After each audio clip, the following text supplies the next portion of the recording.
Sa kabila ng isinasagawang rally sa Barangay San Ramon, personal na bumisita si Camarines Sur Governor Elroy Villapuerte upang harapin at kausapin ang mga residente kaugnay sa isyu ng pagpapabakod sa ilang lugar sa Siruma. Pinili ng gobernador na makipagdialogo sa mga residente upang ipaliwanag ang layunin ng pagpapabakod at pakinggan ang kanilang mga hinaing at saloobin. Habang nagtatalumpati si Camarines Sur Governor Elroy Villapuerte upang ipaliwanag ang panig ng pamahalaang panlalawigan ng Camsur, sinabayan ito ng malakas na tugtugan mula sa hanay ng mga nagrarally. Dahil dito, nahirapan umanong marinig ng ilang residente ang paliwanag ng gobernador. Sa pahayag ni Gobernador Elroy Villapuerte, tinakot umano at may halong pamumulitika ang ilang residente upang hindi dumalo sa kanyang paliwanag kaugnay ng pagpapabakod. Ngunit iginiit niyang mahalaga, bukas at maayos na komunikasyon na upang maiwasan ang hindi pagkakaunawaan. Tiniyak ni Gobernador Elroy Villapuerte na babalik siya sa susunod na buwan upang tuparin ang kanyang pangako kaugnay sa usapin ng land ownership ng lupang saklaw ng proyekto. Aniya, nais niyang malinaw ang lahat at maibigay ang nararapat na dokumento at kasiguruhan sa mga residente. Hinarap natin ang tao. Babalik pa ako dito sa March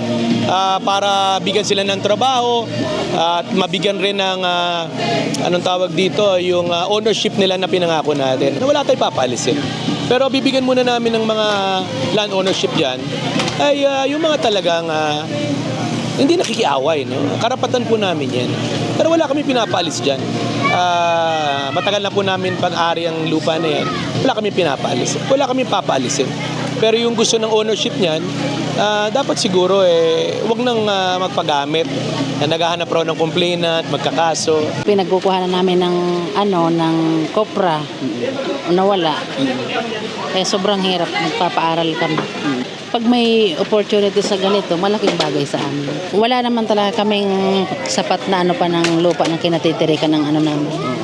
Kaya pasasalamat kami kay Gov. Samantala, sa kabila ng mga pangyayari na nanatiling payapa ang kabuang sitwasyon, patuloy ang panawagan ng probinsya ng Camsur para sa isang maayos na dialogo upang maresolba ang isyu sa paraang makakabuti para sa lahat. Eli Balbin, CSN.